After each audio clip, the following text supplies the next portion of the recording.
जय हिंद बच्चों, welcome in Hindi class and I am your Hindi teacher. बच्चों, आज मैं आप सबको हिंदी नवनीत में एक नया चैप्टर पढ़ाऊंगी जो कि पेज नंबर 10 पर है। मैं वृंदावन हूँ। बच्चों, पाठ का नाम है मैं वृंदावन हूँ। बच्चों, आप सबने वृंदावन का नाम तो सुना ही होगा। वृंदावन कृष्ण की लीला भूमि व हिंदुओं का एक तीर्थ स्थल है। इसे मंदिरों का नगर भी कहा जाता है। प्रस्तुत पाठ में वृंदावन स्वयं ही अपनी जीवन कथा श्रोताओं को सुना रहा है। तो बच्चों, इस पाठ में वृंदावन स्वयं अपनी जीवन कथा आप सबको बताएगा। तो चलिए बच्चों, शुरू करते हैं। मैं वृंदावन हूँ। मैं वृंदावन हूँ। मेरी वीथिकाओं में भ्रमण करते लोग जब हर्षातिरेक में श्री राधे कहते हुए घूमते हैं, तब मेरा मन प्रफुल्लित हो उठता है। केवल मेरे आंगन में ही नहीं, वरन भारत के किसी भी नगर में जब ये पंक्तियाँ सुनी जाती हैं, तब मैं गर्व से भर उठता हूँ। बच्चों, वृंदावन स्वयं कह रहा है कि जब मेरी आंगन में यानी वृंदावन के लोग जब श्री राधे कहकर बुलाते हैं, श्री राधे कहकर एक दूसरे को संबोधित करते हैं, तो वृंदावन हर्ष से भर जाता है, यानी वह बहुत ही प्रसन्नचित्त हो जाता है, प्रफुल्लित हो जाता है। वृंदावन सो वन नहीं, नंद गाँव सो गाँव, वंशी वट सो वट नहीं, कृष्ण नाम सो नाम। बच्चों, इन पंक्तियों का अर्थ है वृंदावन सो वन नहीं, वृंदावन जैसा कोई वन नहीं है।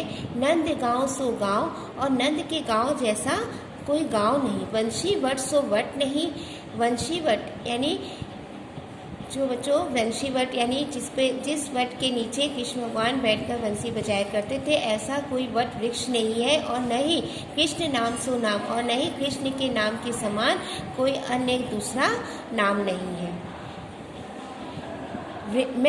मेरा वृंदावन नंदगांव, वंशीवट और कृष्ण से द्वापर युग से ही संबंध है। कौन कह रहा है? वृंदावन स्वयं कह रहा है बच्चों कि उसका वृंदावन यानी जो है वह नंदगांव, वंशीवट और कृष्ण के द्वापर युग से संबंध है। भगवान श्री कृष्ण ने भले ही मथुरा नगरी में कंस के कारागार में भगवान श्री कृष्ण ने भले ही मथुरा नगरी में या कंस के कारागार में जन्म ले लिया हो, किंतु बाल लीलाएं मेरी स्थली में ही की है। मेरी स्थली मतलब बच्चों वृंदावन में ही की है। पिता वसुदेव ने पुत्र कृष्ण को नंदगांव भेज दिया। मैया यशोदा और नंद बाबा ने लाड़ दुलाड़ दिया, किंतु बचपन का अधिकांश भाग उन्होंने मेरी रज में ही व्यतीत किया है। रज यानी मिट्टी यानी धूल। तो कृष्ण जी का अधिकांश जीवन और उनकी जो लीलाएं हैं वे सब कहाँ व्यतीत हुई हैं? वृंदावन में व्यतीत हुई हैं। उनका गेंद खेलना, आँख मिचौली खेलना, ग्वालों के साथ लीला करना मुझे उसी तरह याद है जैसे वह कल की ही बात हो। वृंदावन जैसे कि मेरे नाम से स्पष्ट हो जाता है कि मेरी रज ने हमेशा वृंदा यानी बच्चों वृंदा को क्या कहा जाता है? तुलसी को पैदा किया। मेरे नाम का अभिप्राय है तुलसी का वन। वृंदा का क्या अर्थ है? तुलसी। इस प्रकार वृंदावन का शाब्दिक अर्थ हुआ तुलसी का वन। तुलसी वन के कारण ही मेरा नाम कब वृंदावन पड़ गया यह तो मैं जानता ही नहीं, पर इतना ज़रूर जानता हूँ कि मेरी भूमि में पहले करील, करौंदा तथा अन्य अनेक जंगली झाड़ियाँ थीं। कदम्ब, आम्ब और वट के वृक्ष, जंगली कटसेला, गुलाब, कनेर के फूल मेरी शोभा बढ़ाते थे।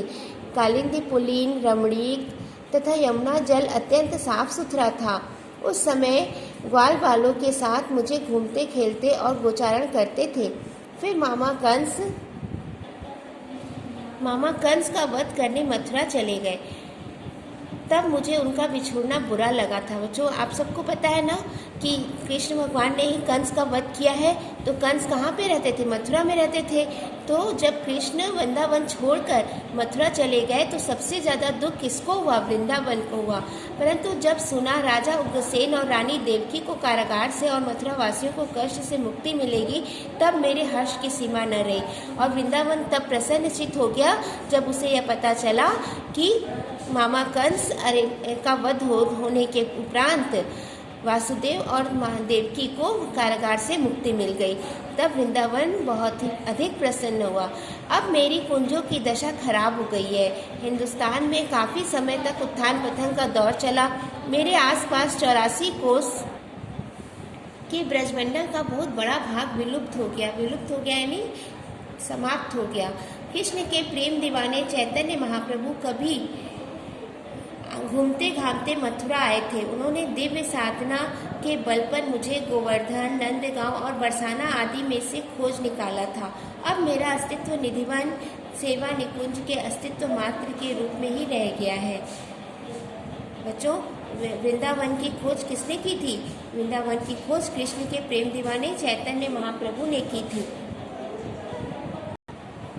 बच्चों, चैतन्य महाप्रभु घूमते घामते मथुरा आए और उन्होंने दिव्य साधना के बल पर गोवर्धन यानी नंदगांव तथा बरसाना में से वृंदावन को खोज निकाला था। वृंदावन कह रहा है, अब मेरा अस्तित्व निधिवन सेवा निकुंज के अस्तित्व मात्र से के रूप में रह गया है। मतलब बच्चों, मेरा अस्तित्व अब धीरे धीरे समाप्त हो रहा है और अब केवल मैं मंदिरों का छोटा सा शहर बन गया हूँ, जहाँ दिन भर कृष्ण लीला में मग्न लोग श्री राधे जय श्री राधे करते दिखाई पड़ते हैं। आप सब सोच रहे होंगे कि मैं कहाँ पर हूँ, तो मैं आपको बता देता हूँ बच्चों। वृंदावन कहाँ स्थित है ये यहाँ पर बताया गया है। दिल्ली से मथुरा रेलगाड़ी या बस द्वारा आसानी से पहुँचा जा सकता है और मथुरा से वृंदावन जाना बहुत ही आसान है। टांगे, बसें तथा मिनी बसें खूब चलती है। जो लोग मेरी प्रकृति तथा प्राकृतिक संपदा और नज़दीक से देखना चाहते हैं, वे टांगे की सवारी का आनंद लेते हुए आ सकते हैं।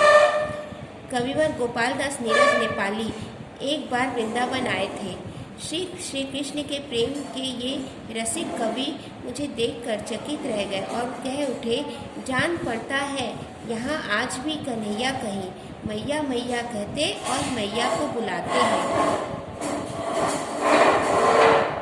बच्चों, आज इस वीडियो में बस इतने ही।